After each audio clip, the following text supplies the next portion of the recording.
here's our situation. We have a Father Knight in partial cover here, and 3 Morats ranged against him here. The Father Knight wants to advance forward into this area. He wants to stay in cover, and he wants to reduce the number of AROs he takes. His thinking is that he's probably going to take an ARO here. He doesn't mind taking an ARO here because he'd like to shoot at these 2 models, but he doesn't want to take an ARO here. And there is a gap between these models, so it's mathematically possible for him to slice the pie and move just the right distance forward here so that he doesn't also have to take an ARO. So before the order is declared, what he can do is ask the Morat player, do you have any existing lines of fire? And the Morat player will answer honestly, yes, I do. I've got line of fire here to your model.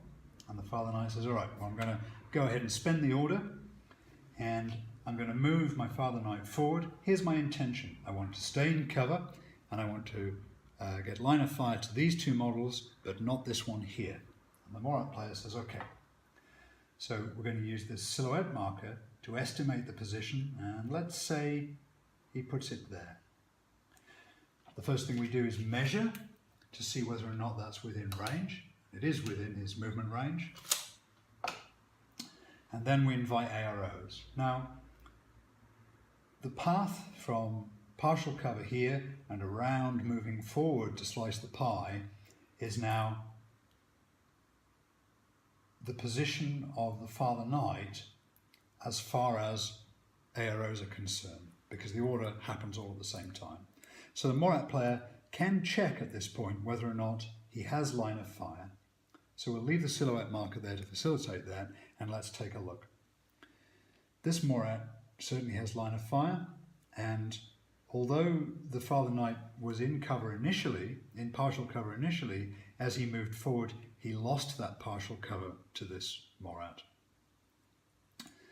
As far as this Morat's concerned, he's shooting from partial cover, and he has line of fire to the Father Knight, but he would still have to give a cover bonus. And this Morat here, unfortunately, can still see the Father Knight. So now we know what the situation is. These 2 Morats would still have to give the cover bonus, but they can both see, and the attempt to slice the pie failed. The Father Knight can replace the silhouette marker with, the Pano player can replace the silhouette marker with the real model and invite the AROs, which will be shoot, shoot, shoot, and he will shoot back now, declaring his second short skill. And because we know about the AROs and the lines of fire, and we absolutely know that now, the Father Knight says he'll put 2 shots here, 1 shot here, and 1 shot here. And then we'll measure for range. We know what the cover bonuses are, and we roll the dice, and the Father Knight almost certainly dies in a hail of fire.